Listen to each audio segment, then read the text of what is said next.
seminar bela PKI. Aneh kan ini Pak? Padahal kan sudah ada dari KUHP pasal sekian 167 A B C D E kalau tidak salah itu kan dilarang. TAP MPRS nomor 25 tahun 66, Undang-Undang nomor 27 tahun 2019 itu kan dilarang. Tapi anehnya tanggal 16 sampai 17 September 2017 seminar bela PKI itu dijaga oleh polisi. Aneh kan ini? Terus TAP MPRS nomor 25 tahun 66 itu di mana? Jadi Bapak-bapak Ibu yang dirahmati Allah, ketika saya diduetkan di depan tokoh-tokoh ulama segarut Kabupaten Garut, Pak Mayor Jenderal Purnawirawan Kiflan Zain itu menyampaikan tentang data apa? Ternyata pusat persenjataan komunis itu sudah disiapkan di Filipina. Makanya kenapa kok arahnya pergerakan orang-orang Cina daratan ini ke arah Sulawesi? Karena memang dekat dengan tempat persenjataan yang sudah disiapkan di Filipina. Insya Allah kalau kita berjuang, pasti Allah akan memberikan kemenangan. Siap? Siap berjuang? Siap bela negara? Siap bela agama? Siap bela NKRI? Takbir! Allah Akbar! Allahu Akbar! Allahu Akbar!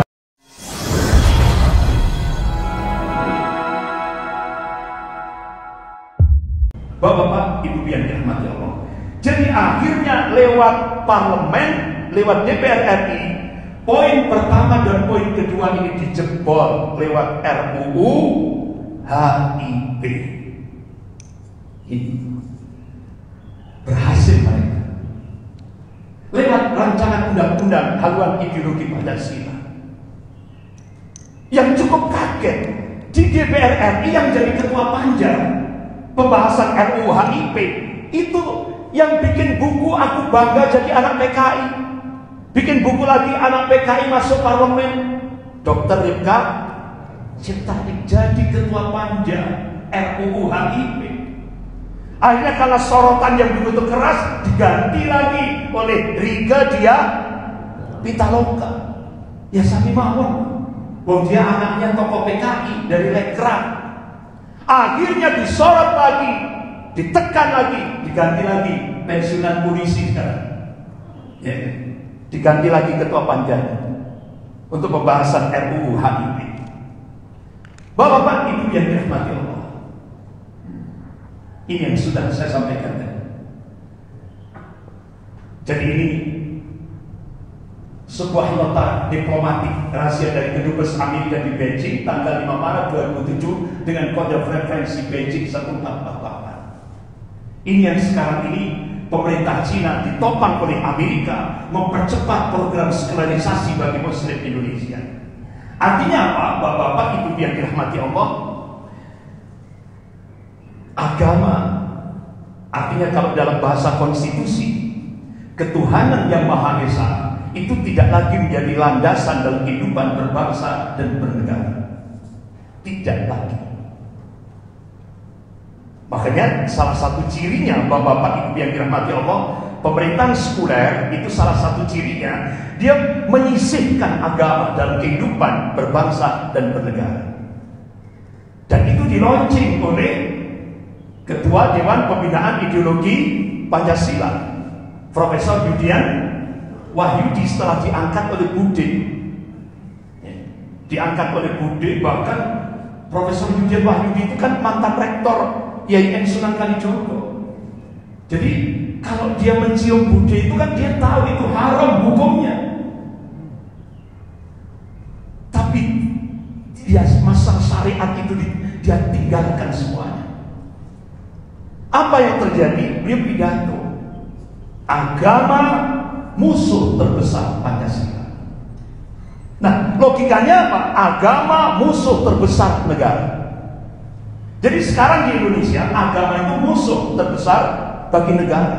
Makanya jangan kaget Bapak-bapak Ibu yang dirahmati Allah, ciri pemerintahan sekuler itu mereka ini perselingkuhan antara pemerintahan sekuler dengan kelompok-kelompok Islamofobia. Akhirnya apa yang terjadi? Pemerintah mengangkat buzzer-buzzer, dan itu digaji, diambilkan dari APBN berapa? 90,45 miliar. Tujuannya apa? Jadi seperti kelompok Ade Armando, CS, Abu Janda, Denny Sirgar, dan yang lain-lain itu, ini digaji oleh pemerintah, diambilkan dari APBN 90,45 miliar gajinya. Bahkan dia dapat imunitas apa? Kebal hukum. Apa yang diperintahkan? Pekerjaannya apa? Melecehkan Allah, melecehkan Rasulullah, melecehkan Al-Quran, melecehkan Islam, melecehkan ulama. Saya tanya kepada jamaah semuanya, pernahkah Ade Armando ditangkap oleh polisi? Belum. Ya nanti kalau pergantian rezim gitu baru nanti. Nggak pernah kebal hukum. Padahal Indonesia ini negara hukum. Ada KUHP pasal 156A itu tentang penodaan agama, itu maksimal penjara 5 tahun. Tapi ternyata itu tidak dipakai, tidak dijadikan sebagai landasan. Denny Sirgar aman. Ade Armando dia lecehkan Allah, dia lecehkan Rasulullah, dia lecehkan Islam, dia lecehkan Al-Quran. Miris Pak, miris. Itu kalau mereka ini kalau di Malaysia langsung 10 tahun penjara. Kalau kelompok buzzer-buzzer ini kalau di Brunei Darussalam mati Pak hukumannya. Hukumannya mati karena melecehkan Allah, melecehkan Rasulullah. Tapi di Indonesia aman, dilindungi oleh negara, bahkan digaji oleh negara, diambilkan. Dan itu yang ngasih Pak, itu kan dari uang pajak-pajaknya umat Islam se-Indonesia, dijadikan untuk menghabisi Islam di Indonesia. Astagfirullah. Ini sebuah kezaliman. Makanya Prof. Denny Samsudin sampai memberikan statement lewat by Zoom itu. Allah Subhanahu wa ta'ala sudah menurunkan istidrah di Indonesia. Allah sudah menurunkan istidrah di Indonesia. Artinya apa? Ini Allah melulu dengan kezaliman, dilulu sama Allah. Dan kalau sudah ulama memberikan statement seperti itu, ini sudah Indonesia ini sudah danger Pak, bahaya. Sampai seperti itu. Jadi Bapak-bapak, Ibu yang dirahmati Allah, itulah yang terjadi, realitas yang terjadi di Indonesia. Bapak-bapak, Ibu yang dirahmati Allah, strategi perjuangan PKI ini sudah saya sampaikan sejak tahun 2016, 2017, 2018, 2019. Sudah saya sampaikan, saya sudah keliling Jawa Timur, Jawa Tengah, Jawa Barat, sampai Kalimantan, Sumatera. Sudah saya sampaikan, sampai akhirnya saya didatangi dari Mabes Polri, diminta untuk ngerem. Datang ke rumah 4 orang dari Mabes Polri, saya disuruh ngerem, jangan menyampaikan ini, rem.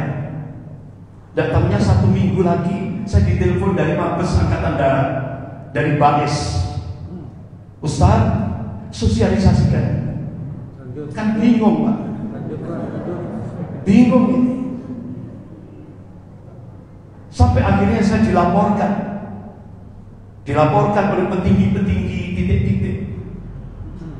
Bahkan saya dikenai sekian pasal. Saya diancam untuk dimasukkan, dijebloskan ke penjara. Sudah lapor sampai ke rumah suratnya. Bahkan dari Mabes Angkatan Darat itu sempat tanya, Ustaz, kita akan siapkan advokasi. Kalau sudah Ustaz, kalau nanti naik ke ranah hukum. Dari Mabes Angkatan Darat sudah telepon ke saya akan disiapkan tim advokasi. Karena emang ini hak, kebenaran, tidak boleh dibungkam. Ini membahayakan bagi NKRI. Jadi sekarang ini bingung kita. Yang benar disalahkan, yang salah dibenarkan. Ini zamannya sudah. Bapak-bapak, Ibu yang dirahmati Allah. Jadi strategi perjuangan PKI ini sejak launching tahun 2010 itu ada kongres PKI baru di Magelang tahun 2010. Itu Kongres PKI ke-10 di Magelang itu tempatnya di gereja. Di gereja, bukan di tempat umum, di gereja. Nah, di depan gereja itu spanduknya tertulis besar, pelatihan petani organik. Pelatihan petani organik. Akhirnya Babinsa, terus kemudian kalau kepolisian itu Babin Kaptipmas. Lihat wong, pelatihan petani organik dianggap biasa-biasa saja. Akhirnya tanpa ada penyelidikan dari Babin Kaptipmas dan Babinsa, tidak ada penyelidikan. Kenapa? Pelatihan petani organik. Dan tahunya di dalam gereja itu Kongres PKI ke-10 sampai akhirnya meluncing anggaran dasar dan anggaran rumah tangga untuk perjuangan PKI baru. Sampai akhirnya dilaunching ketua baru Komisi Sentra PKI yang baru, yaitu Wahyu Setiaji dan Teguh Karyadi. Ini sekarang ketua Komisi Sentra baru. Kalau dulu DNI sama Nyoto. Nah sekarang yang Komisi Sentra PKI yang baru yaitu Teguh Karyadi dan Wahyu Setiaji dan Teguh Karyadi sekjennya. Itu. Bahkan bapak-bapak ibu yang dirahmati Allah, struktur organisasi PKI baru itu seluruh Indonesia. Bahkan sampai ketika saya diminta untuk safari dakwah menyampaikan tentang sejarah strategi perjuangan PKI baru ini di Jawa Tengah, itu saya tunjukkan struktur organisasi PKI yang ada di Jawa Tengah itu sudah sampai tingkat desa. Saya tunjukkan foto-fotonya. Wah, akhirnya kaget. Loh, Ustaz itu tonggo, Ustaz. Tetangganya jadi pengurus PKI baru, nggak tahu. Ini fakta. Bahkan bapak-bapak ibu yang dirahmati Allah, PKI baru itu disupport dari pendanaan terbesar, pendanaan itu dari luar negeri. Di samping dari konglomerat Cina, kemudian dari partai kiri Jerman, pengusaha-pengusaha PKI. Dan yang cukup mengagetkan bapak-bapak ibu yang dirahmati Allah, kita cukup lama mengendus di mana tempat pengambilan pendanaan operasional PKI baru yang di seluruh Indonesia ini. Ternyata di mana? Kita temukan di Temanggung. Rumahnya gede, Pak. Rumahnya gede. Itu tempat pengambilan pendanaan operasional gerakan PKI baru seluruh Indonesia. Dananya besar sekali. Tapi yang cukup mengagetkan, rumahnya gede, Pak. Dan namanya Islami betul. Siapa namanya? Ahmad Zairafi. Namanya Islami betul, tapi dia ateis, Pak. Dia pemuda ateis. Luar biasa. Rapi sekali. Rapi sekali. Dan itu kita waktu mengendus itu bapak-bapak ibu yang dirahmati Allah, nyamar jadi pemulung, tukang bakso. Nyamar kita jadi pemulung. Baru kita ketemukan ternyata di Temanggung, Jawa Tengah. Bapak-bapak ibu yang dirahmati Allah. Jadi strategi perjuangan PKI itu ditopang oleh 4 kelompok. Kelompok tua yang dimotori dari Bejo untuk kelompok elit, ini anak-anak ex PKI yang disampaikan oleh Dr. Ika Ciptaning di stasiun La TV itu kurang lebih sekitar 15 juta anak-anak ex PKI. Itu baru anaknya, belum cucunya. Jadi sekitar 20 juta seluruh Indonesia anak-anak ex PKI, mantan PRD, bahkan PRD launching kan seluruh Indonesia, mulai dari Jakarta sampai Papua. Luar biasa. Kan bendera-benderanya di mana-mana, spanduknya, bannernya di kota-kota. Luar biasa, sampai di Malang juga. Kader-kader PRD. Bahkan nggak tanggung-tanggung bapak-bapak ibu yang dirahmati Allah. Siapa yang membina anak-anak PRD di Malang ini? Itu kelompok elitnya. Budiman Sujatmiko di Malang. Itu yang men-training, yang mengkader dia. Luar biasa. Hasil penggalangan. Bahkan kelompok muda ini dari kalangan PRD dan beberapa lembaga-lembaga yang lain. Bahkan bapak-bapak, ibu yang dirahmati Allah, jadi strategi perjuangan PKI ini ditopang kelompok tua, kelompok elit, kelompok muda, dan komisi sentral PKI. Targetnya undang-undang komisi kebenaran dan rekonsiliasi akhirnya berhasil. April 2015 ini yang dimotori oleh Bejo Untung, Pak, dengan dukungan lembaga-lembaga dalam negeri dan lembaga-lembaga luar negeri, bahkan tidak tanggung-tanggung yang mensupport Bejo Untung. Ini kelompok-kelompok tua ini itu mantan presiden IMF, ya Pak, JP Prom, itu mengadakan seminar internasional tentang PKI Indonesia, Partai Komunis Indonesia, di Belanda. Luar biasa. Jadi ternyata Belanda itu masih belum ridho Indonesia merdeka itu. Jadi begitu ada kesempatan, ini PKI dijadikan entry point, dijadikan pintu masuk Belanda untuk menekan Indonesia ini. Jadi bapak-bapak, ibu yang lihat, akhirnya undang-undang Komisi Kebenaran dan Rekonsiliasi disahkan bulan April 2015. Nah, akhirnya bapak-bapak, ibu yang dirahmati Allah, mereka tidak berhenti di sini. Sampai akhirnya di kelompok elit dan kelompok muda, mereka targetkan 2019 harus menguasai parlemen. Ini saya sampaikan tahun 2016, 2017, 2018. Mereka target 2019 harus menguasai parlemen. Terjadi apa belum? Sudah terjadi sesuai memenuhi target. Apa kira-kira yang dicita-citakan kader-kader komunis yang duduk di DPR RI? Mereka ingin mencabut TAP MPRS nomor 25 tahun 66. Makanya RUU HIP itu meminggirkan TAP MPRS nomor 25 tahun 66. Sudah berhasil. Luar biasa, rapi sekali pergerakan mereka.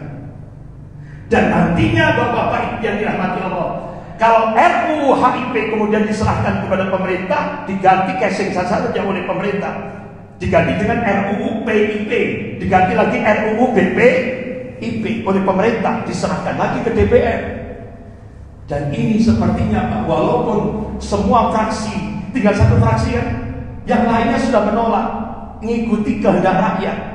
Yang ini ngotot Pak, yang satu ini ngotot. Jadi sampai mantan Panglima TNI Bapak Jenderal Purnawirawan Gatot Nurmantio, kalau RUU HIP ini, RUU BPIP ini tetap dilanjutkan, tidak menutup kemungkinan peristiwa 65 itu akan kembali terjadi di Indonesia. Itu sudah warning Pak, peringatan. Jadi bapak-bapak ibu yang dirahmati Allah, bahkan kalau kita saksikan bapak-bapak perjalanan mereka, pergerakan mereka sampai di Terminal 3 Bandara Soekarno-Hatta Cengkareng Jakarta, ini terpampang dua foto. Jadi fotonya DNID dan fotonya Muso di Bandara Internasional Soekarno-Hatta Terminal 3. Jadi kalau ada pesawat dari luar negeri turun, itu kelihatan nampak sekali. Jadi kanan kirinya ini Bung Hatta, Presiden Soekarno dan Bung Hatta.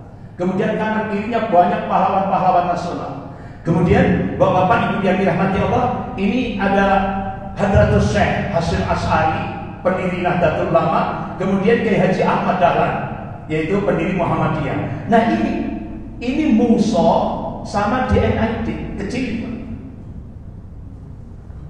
Artinya apa?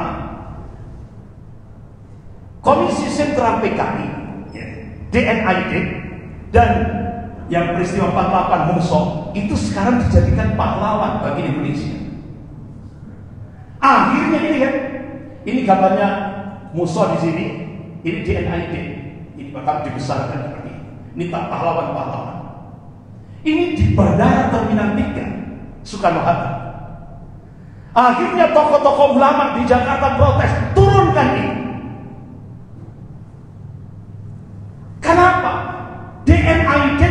Mahasiswa itu pemberontak, bukan pahlawan. Akhirnya tokoh-tokoh sejarah itu marah sekali. Hanya diturunkan ini dari Bandara Terminal 3. Dan cukup kaget juga di Taman Mini Indonesia Indah, Mendagri Pak Cahyokumolo. Di samping-sampingnya ini 9 naga, tokoh-tokoh 9 naga, termasuk Tommy Winata. Itu Mendagri Pak Cahyokumolo menandatangani monumen Poh Antui, Laskar Tiongkok, Laskar Cina, Poh Antui.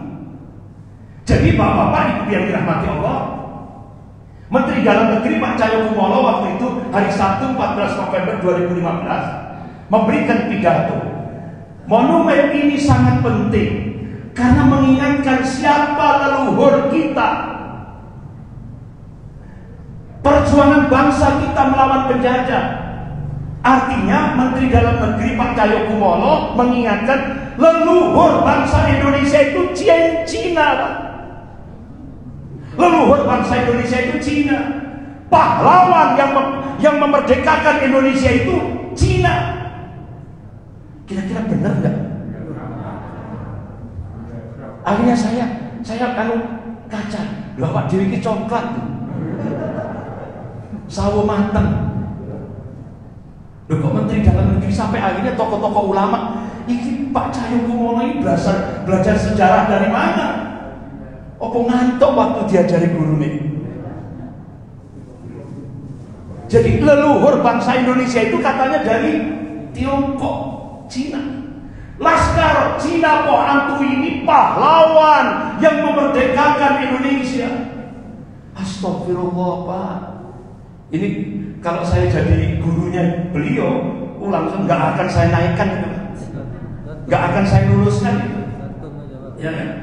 Ini nggak benar, ini penggelapan sejarah. Jadi bapak-bapak ibu yang dirahmati Allah, ternyata kalau kita buka sejarah, Laskar Cina Poh Antui yang oleh Mendagri Pak Cahyokumolo diresmikan di Taman Mini Indonesia Indah itu pengkhianat, anteknya penjajah Belanda. Jadi Laskar Cina Poh Antui ini dulu itu dibentuk, milisi Cina Indonesia itu dibentuk dan dipersenjatai oleh penjajah Belanda.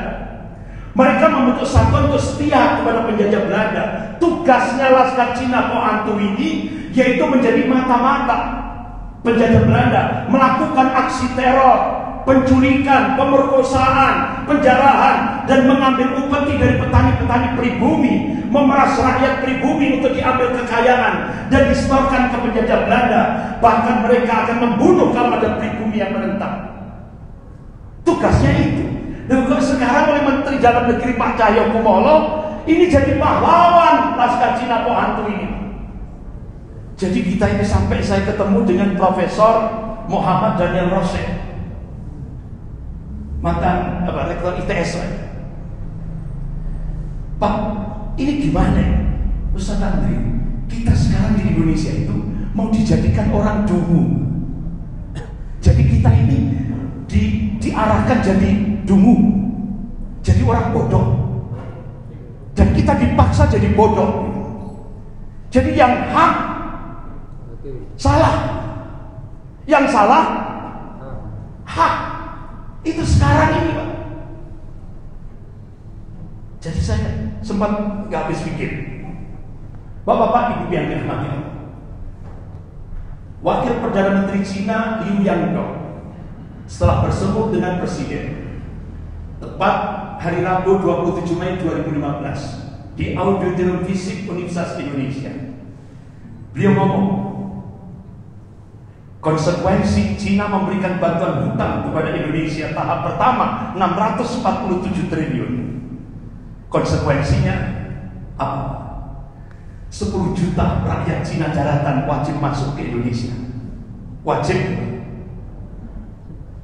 Dan itu targetnya 2020. Itu sudah dipatok 2020. Makanya jangan kaget. Itu tiap hari lewat 19 bandara orang-orang Cina daratan itu masuk ke Indonesia.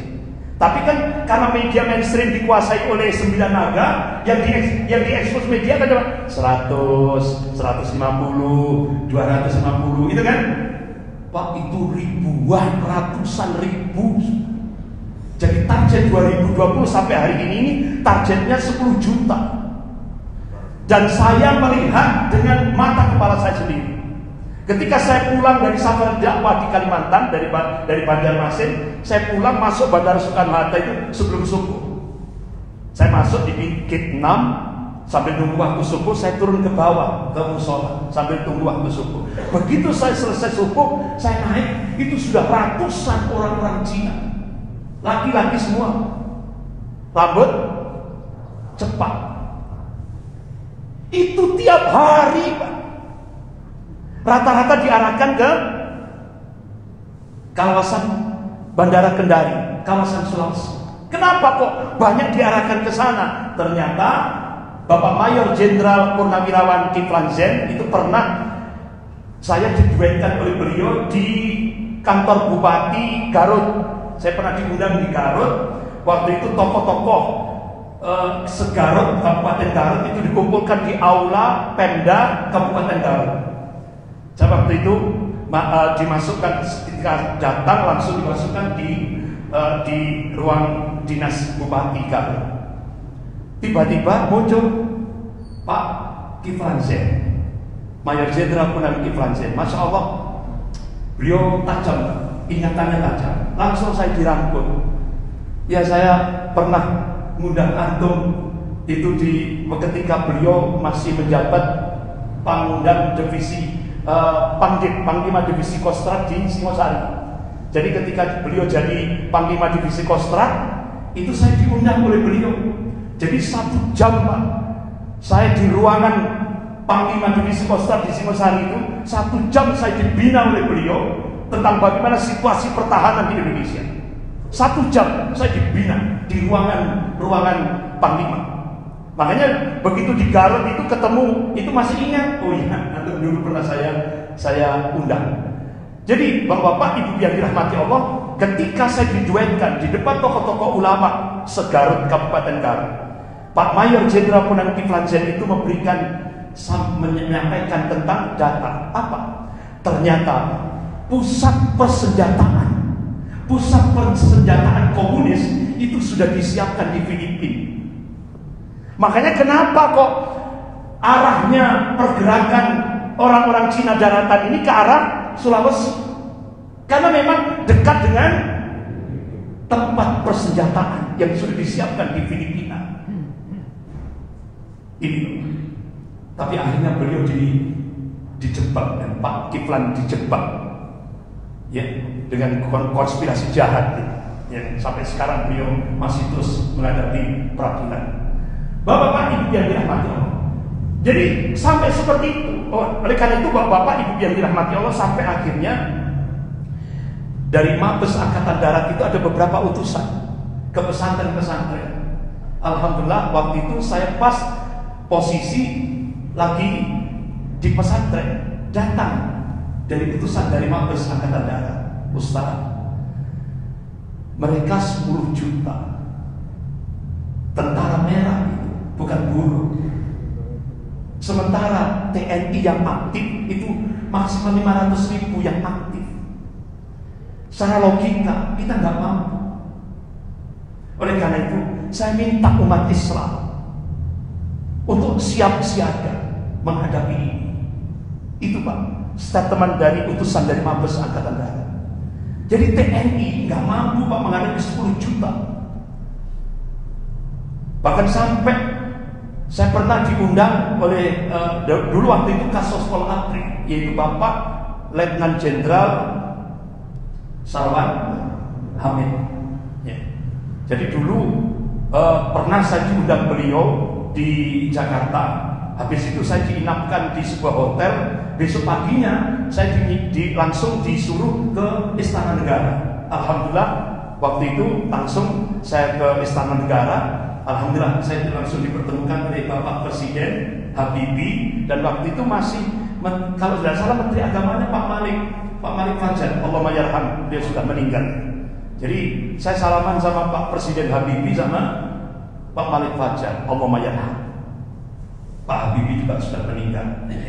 Jadi bapak-bapak ibu yang dirahmati Allah, sampai Pak Sarwan Hamid itu sampai memberikan statement, saya menilai presiden dan jajarannya berpotensi menjadi pengkhianat bangsa. Itu kan pernyataan keras. Sampai sekarang Pak Sarwan Hamid itu tidak pernah ditangkap ya. Karena apa? Karena beliau cinta pada NKRI. Jadi ternyata statement beliau benar apa salah? Benar. Pak Sarwan Hamid, selevel Pak Sarwan Hamid. Sampai seperti itu. Bapak-bapak ibu yang dirahmati Allah. Bahkan bapak-bapak ibu yang dirahmati Allah, seminar bela PKI itu diadakan di kantor LBH Jakarta tanggal 16 sampai 17 September 2017 di gedung LBH. Seminar bela PKI. Aneh kan ini Pak? Padahal kan sudah ada dari KUHP pasal sekian 107 A B C D E kalau tidak salah itu. Kan dilarang. TAP MPRS nomor 25 tahun 66, Undang-Undang nomor 27 tahun 2019 itu kan dilarang. Tapi anehnya tanggal 16 sampai 17 September 2017 seminar bela PKI itu dijaga oleh polisi. Aneh kan ini? Terus TAP MPRS nomor 25 tahun 66 itu di mana? Itu loh. Jadi ternyata Pak, yang datang pada seminar itu ini tokoh-tokoh PKI 7 orang. Penjaga dan pelindung seminarnya adalah Polri. Kemudian organisasi dan LSM pendukung 26 LSM yang hadir, 26 yang mendukung seminar untuk membela PKI. Jadi isi seminarnya sejarah tentang pengkhianatan PKI itu adalah bohong katanya. Berarti kan dibalik sejarah itu. Sejarah mau dibalik. PKI adalah korban tentara dan Orde Baru. Coba. Sejarah dibalik sama dia. Kemudian PKI tidak membantai umat Islam maupun para jenderal. Dan terus itu nggak usah jauh-jauh Pak, di tempat saya di Banyuwangi. Itu dulu kan NU keluar dari Masyumi.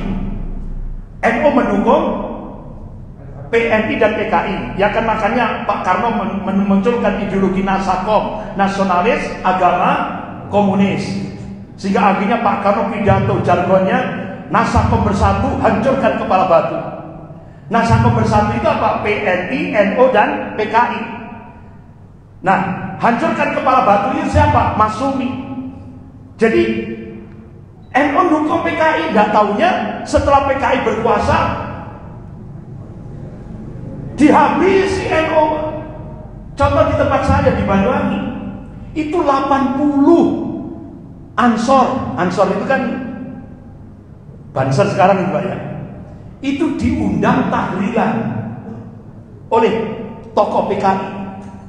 Nah setelah tahlilan kan biasanya ada berkat gitu kan. Ini semua isinya racun. Mati semua itu Banser itu. Ansor itu. Mati semua. Makanya sekarang Bapak Ibu lihat bisa itu ada kuburan massal. 80 orang Ansor itu di Celuring kalau tidak salah. Banyuwangi Selatan. Ya.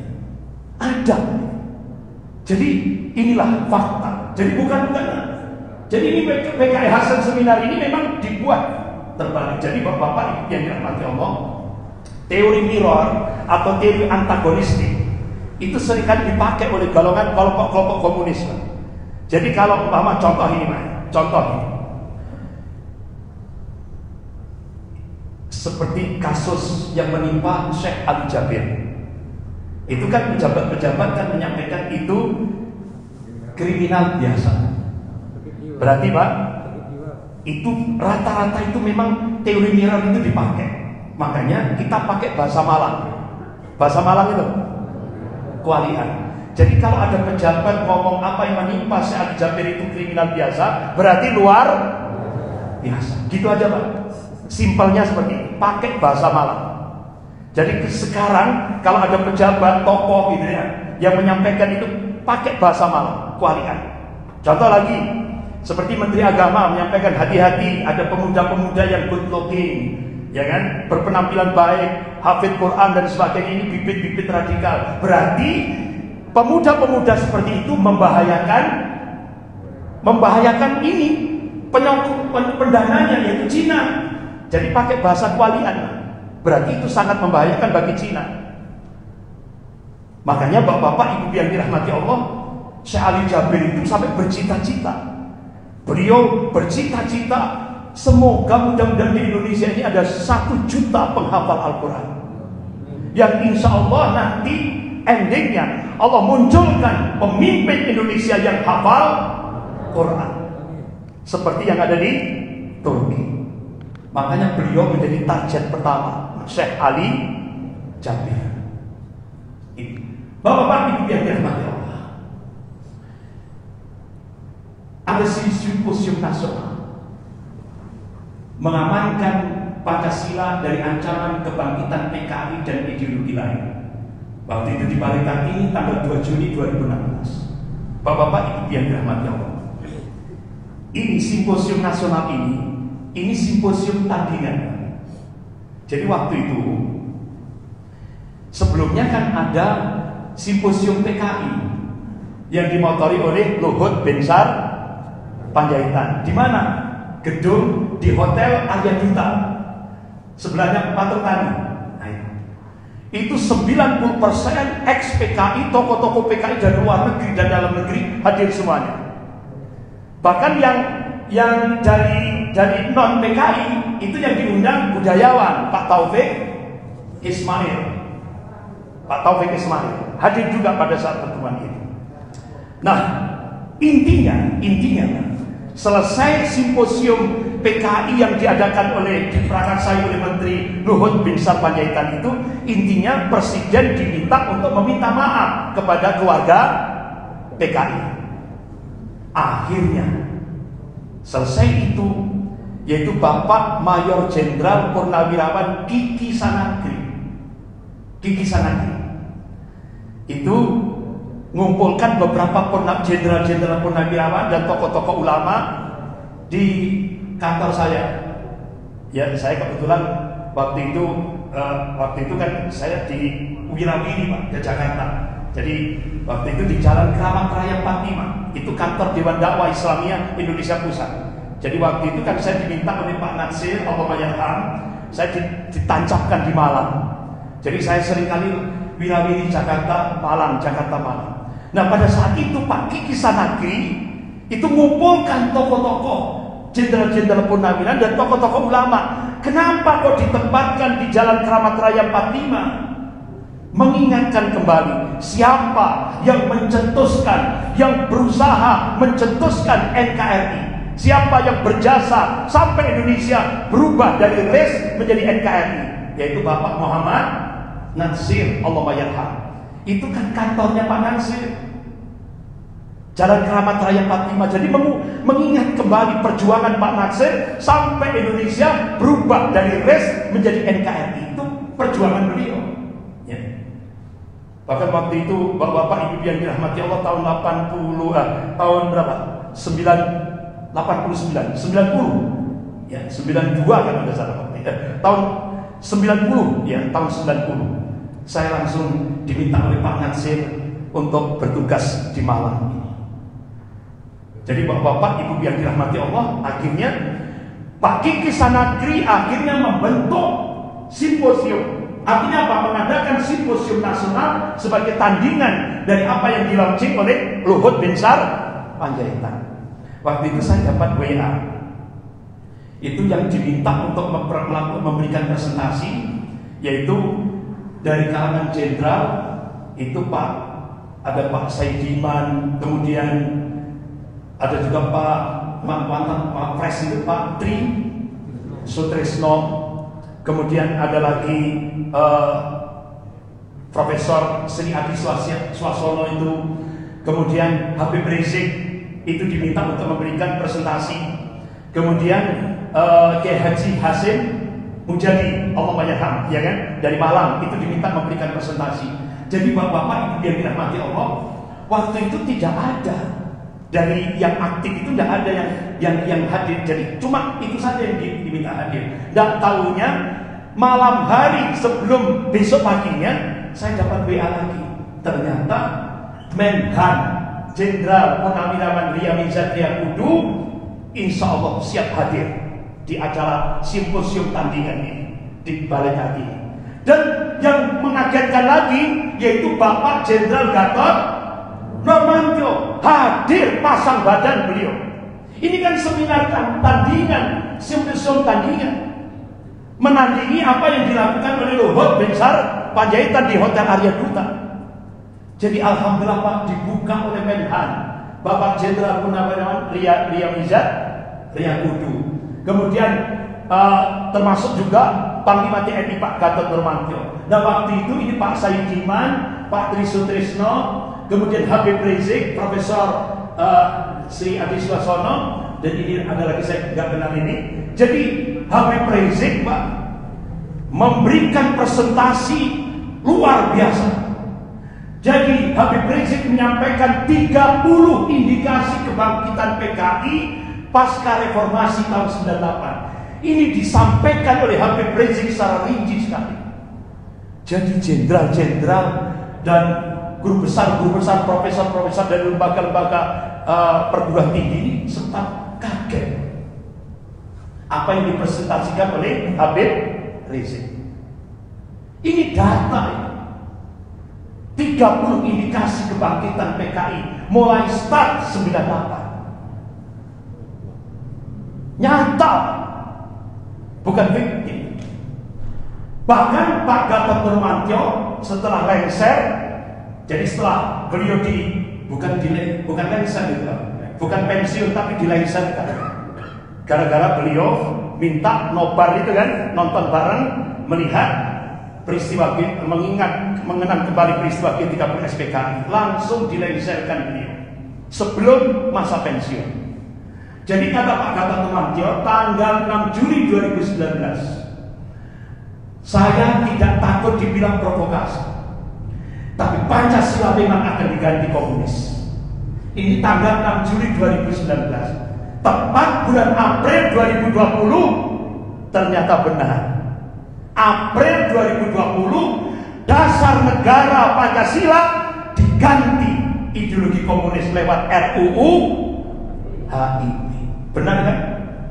Nyata Pak, ternyata Pancasila diganti dengan Trisila, Ekasila.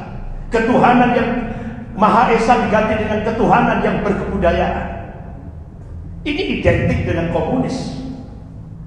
Jadi seperti itu. Makanya Bapak-bapak Ibu yang dirahmati Allah, indikasi kebangkitan PKI, tuntutan pencabutan PAP MPS nomor 25 tahun 66 itu semarak di kalangan parlemen.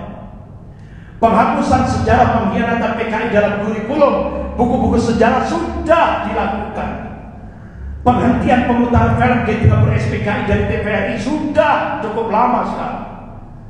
Penghapusan medsos bagi calon pejabat sudah. Makanya Bapak-bapak Ibu yang dirahmati Allah, Staf Panglima TNI yaitu Bapak Mayor Jenderal Purnawirawan Aditya Mantoha di Masjid Al-Azhar Jakarta Selatan, beliau sampaikan sekarang kader-kader komunis yang jadi wali kota, yang jadi bupati itu banyak sekali. Kenapa? Litsos sudah tidak ada, dihapus Litsos.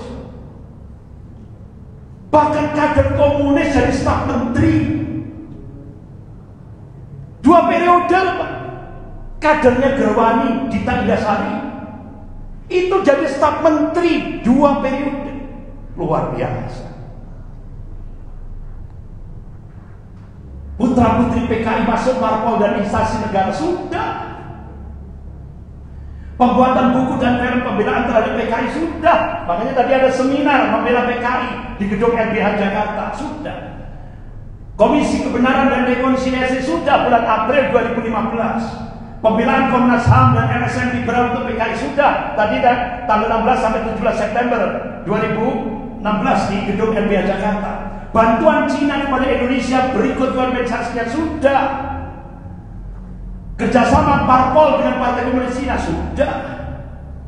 Indikasi ini sudah.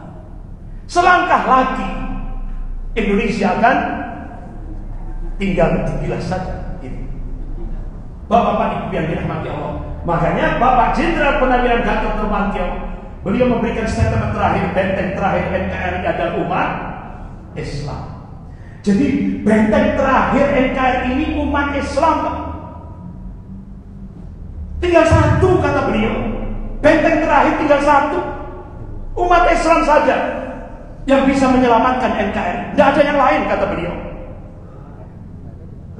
Ini makanya di pundak umat Islam permintaan beliau, selamatkan NKRI. Makanya Pak, ini ada data, ini jas merah. Jangan meninggalkan sejarah, jangan melupakan sejarah. Jadi dulu tahun 1955, 1960, 1965 ternyata bantuan Cina untuk Indonesia itu digunakan untuk membangkitkan komunis di Indonesia. Nah sekarang tahun 2015 sampai 2020 bantuan Cina itu otomatis sejarah akan berulang. Coba Pak bandingkan, ini bantuan Cina tahun 2015 sampai 2020 ribuan triliun. Bapak-bapak Ibu yang dirahmati Allah. Makanya Pak, sekarang ini kita dihadapkan oleh ini. Jadi ternyata Pak, selama ini kan umat Islam disudutkan, umat Islam jadi kambing hitam. Ternyata selama ini kan yang saya NKRI, saya Pancasila, ternyata komunis. Iya Pak. Yang ternyata yang berteriak saya Pancasila, saya NKRI, ternyata komunis. Ini yang terjadi. Makanya Bapak-bapak Ibu yang dirahmati Allah, kita baru tahu Pak jejaknya, kita baru rekam jejaknya. Ternyata pergerakan komunis di Indonesia ini sudah dimulai sejak pasca reformasi tahun 98. Sudah dimulai rapi sekali. Rapi sekali. Puncaknya April 2020 mereka kuasai parlemen dengan munculkan RUU HIP. Bapak-bapak Ibu yang dirahmati Allah, apa yang saya sampaikan ini memang membuat sumpah. Sumpah Pak. Tapi Allah memberikan busra, berita gembira. Dalam surah Al-Imran ayat 139. A'udzubillahi minasyaitonir rajim. Wala tahinu wala tahzanu wa antumul a'launa in kuntum mu'minin. Jangan kamu pesimis. Tidak boleh sama Allah. Jangan kamu merasa lemah, tidak boleh sama Allah. Jangan kamu merasa inferior, jangan kamu merasa marginal. Wala tahzan, wala tahzan. Jangan kamu sedih, tidak boleh sama Allah. Wa antumul a'launa, sesungguhnya kamu itu tinggi, kata Allah. Coba dalam ayat itu Allah gunakan kata a'la. A'la itu kan isim tafdhil. Artinya disifati oleh ayat itu bisa tinggi, bisa unggul. Pertanyaannya, kalau kita korelasikan di Indonesia, kapan umat Islam di Indonesia itu bisa tinggi? Kapan umat Islam di Indonesia ini bisa unggul? Kapan umat Islam di Indonesia ini bisa punya al-izzah, kewibawaan? Allah berikan kuncinya, in kuntum mu'minin. Kuncinya cuma satu, tauhid, iman, tauhid. Nah kalau sudah tauhid ini sudah murni, insya Allah itu syarat Allah akan turunkan nasrullah, pertolongannya. Itu syarat untuk syarat kemenangan yang akan diberikan oleh Allah. Kenapa? Kita diyakinkan oleh Allah, wa man nasru illa min indillahil azizil hakim. Jadi kemenangan itu datangnya dari Allah yang Maha Perkasa lagi Maha Bijaksana. Wa kana haqqan alaina nasrul mu'minin. Kewajiban kami memenangkan golongan mukmin. Insya Allah apa yang saya sampaikan semuanya ini kecil, yang akbar hanyalah Allah. Yakinlah, insya Allah kalau kita berjuang, pasti Allah akan memberikan kemenangan. Siap? Siap berjuang? Siap bela negara? Siap bela agama? Siap bela NKRI? Takbir! Allahu Akbar! Allahu Akbar! Allahu Akbar! Sekian, lebih kurangnya saya mohon maaf. Astaghfirullahaladzim. Subhanakallahumma wa bihamdik, asyhadu an la ilaha illa anta, astaghfiruka wa atubu ilaik. Wabillahi taufiq wal hidayah. Wassalamualaikum warahmatullahi wabarakatuh.